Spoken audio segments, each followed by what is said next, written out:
Hey everybody, Payments Professor here, and it's fall. And what's fall mean? Well, fall means we start off with not falling for cybercrime.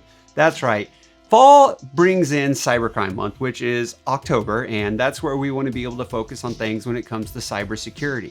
I'm going to be going through this month and giving you some things, some hints, some tips, some tricks, some things to not be tricked by when it comes to working with cybercrime. In fact, let's start off with some things to not be tricked by. Let's look at what's happening when it comes to the different types of attacks that are out there.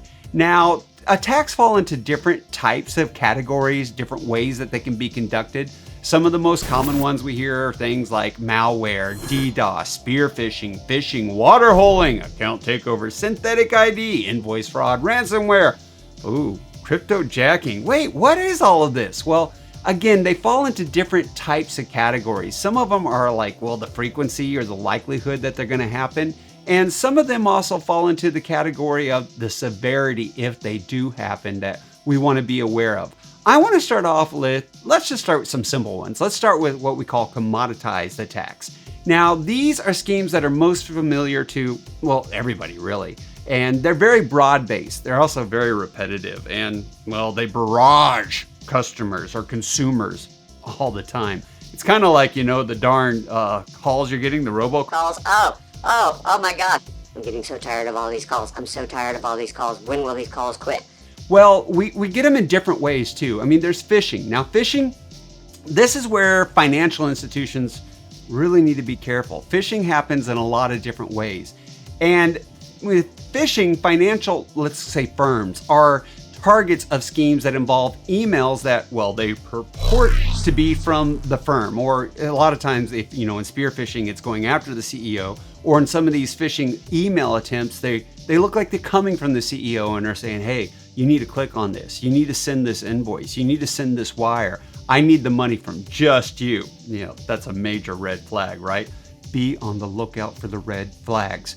Okay, when it comes to these, phishing may be by mass mailings that are indiscriminately set to a broad set of email addresses, like everybody in the organization. And a lot of people ask me too, how do they even know what emails to send to?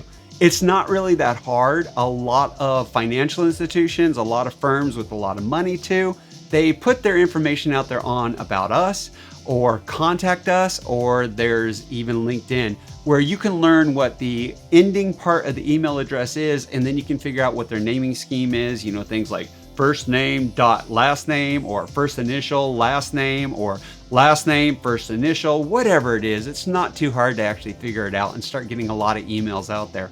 And there are programs that the bad fraudsters will use to be able to come up with a lot of these different email addresses and get this information out there. Be on the lookout for all of these different types of emails. Warning, if you don't know who it's coming from, you probably shouldn't open it, click on that attachment, or even reply.